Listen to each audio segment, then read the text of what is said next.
الحمد لوليه والصلاة والسلام على نبيه.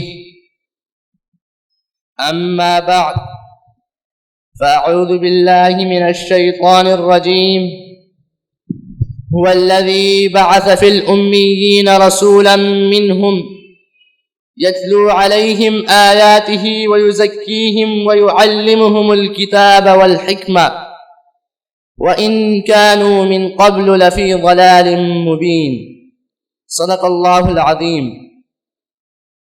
وہ آئے ہیں جہاں میں رحمت للعالمین ہو کر، وہ آئے ہیں جہاں میں رحمت للعالمین ہو کر، پناہ بے کسا بن کر شفیع المذنبی ہو کر. خرد کیا کر سکے گی ان کی رفعتوں کا اندازہ، خرد کیا کر سکے گی ان کی رفعتوں کا اندازہ، فلک بھی رہ گیا جن کے لیے فرش زمیں ہو کر. محترم و مکرم مہمانان گرامی، معزز ججز اور میرے عزیز طالب علم ساتھیوں، السلام علیکم ورحمۃ اللہ وبرکاتہ. حاضرین مجلس، آج سے 1466 سال قبل چشمِ فلک نے ایک عجیب درد انگیز نظارہ یہ دیکھا کہ سرزمین عرب سے تعلق رکھنے والے 3 بیٹے اپنی سگی ماں کو مشہور عکاظ نامی میلے میں 900 دراہم کے عوض بیچ ڈالتے ہیں اور ملنے والی رقم کو باہم تقسیم کر لیتے ہیں. چشمِ فلک نے یہ پرہیبت منظر بھی دیکھا کہ سگا باپ اپنی 9 عمر بیٹی کو کسی بہانے سے جنگل میں لے جاتا ہے اور گڑا کھود کر اسے زندہ دفنانے لگتا ہے تو وہ بیٹی باپ کو دہائیاں دیتے ہوئے کہتی ہے، بابا ایسا مت کرے، بابا ایسا مت کرے. مگر سنگ دل باپ کو اس معصوم کلی پر ترس نہیں آتا اور وہ ننھی کومپل کو مسلتے ہوئے زمین میں زندہ دفن کر دیتا ہے.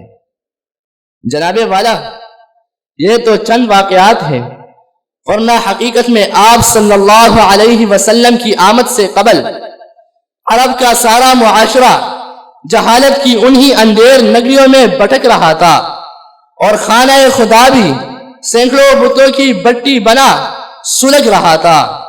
عزیزان من، آخرکار خدا کی رحمت جوش میں آتی ہے تو اس منظر نامے میں یکایک ایک عجیب تبدیلی رونما ہونے لگتی ہے. کالی رات کے اندھیرے چٹنے لگتے ہیں، ظلم و علم کے سائے ہٹنے لگتے ہیں اور خزاں کے بعد بہار اول نوید سحر سناتی ہے.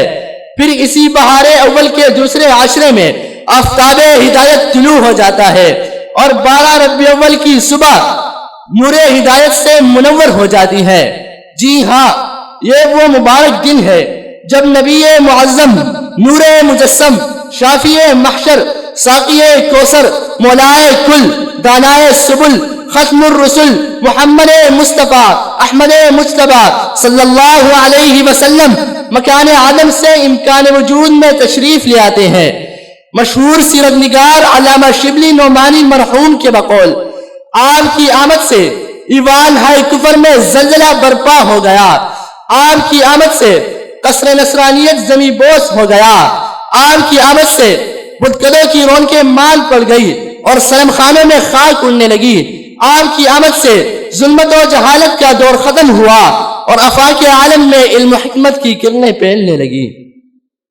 سامعین محترم، جب ہم آمد مصطفیٰ کے موضوع کو لے کر لوح محفوظ کی طرف توجہ کرتے ہیں تو قرآن حکیم میں کہیں یا ایھا النبی انا ارسلناک شاہدا و مبشرا و نذیرا کہہ کر آپ کو تبشیر و انذار کا فریضہ سونپا گیا، کہیں وما ارسلناک الا رحمت للعالمین کہہ کر آپ کی رحمت کو جہان عالم کے لیے عام و تام کر دیا گیا، کہیں فبعث اللہ النبیین مبشرین و منذرین کہہ کر آپ کو رسالت کا رکن رکین قرار دیا گیا، کہیں پر ربنا وابعث فیہم رسولا منہم کہہ کر آپ کو دعائے خلیل اللہ کا ثمرہ قرار دیا گیا، تو کہیں پر هو الذی بعث فی الامیین رسولا منہم کہہ کر آپ کے مقاصد بعثت کو واضح کر دیا گیا. حضرات محترم، اس سے پہلے کہ میرا وقت مکمل ہو جائے، آپ کی توجہ ایک اہم نکتے کی طرف دلانا چاہتا ہوں وہ نکتہ یہ ہے کہ آج ہر طرف آمد مصطفیٰ کی بات تو ہوتی ہے مگر مقاصد مصطفیٰ کی بات نہیں ہوتی. آپ کے ولادت کی جشن کی بات تو ہوتی ہے مگر آپ کے مقصد کی بات نہیں ہوتی. آپ کے خدا سے نیاز و ناز کی بات تو ہوتی ہے مگر خدا کی طرف سے سونپے گئی کاس کی بات نہیں ہوتی. تو آئیے قرآن سے پوچھتے ہیں کہ آپ کی آمد کا مقصد کیا تھا. قرآن کہتا ہے وَالَّذِي بَعَثَ فِي الْأُمِّيِّينَ رَسُولًا مِّنْهُمْ يَتْلُو عَلَيْهِمْ آيَاتِهِ وَيُزَكِّيهِمْ وَيُعَلِّمُهُمُ الْكِتَابَ وَالْحِكْمَةَ. سمجھ لیجئے کہ آپ کی آمد کے مقاصد 4 ہے. آپ کی آمد کا پہلا مقصد تلاوت قرآن ہے. آپ کی آمد کا دوسرا مقصد تزکیہ نفس ہے. آپ کی آمد کا تیسرا مقصد کتاب ہدایت کی تعلیم ہے. آپ کی آمد کا چوتھا مقصد سنت نبوی یعنی حکمت بالغہ کی تشریح و توضیح ہے. لہذا اس آیت قرآنی کا تقاضا یہ ہے کہ ہم آمد مصطفیٰ کے کمالات سے آگاہی کے ساتھ ساتھ مقاصد مصطفیٰ کو بھی اپنی زندگیوں کا مقصد بنائے. وما علینا الا البلاغ المبین.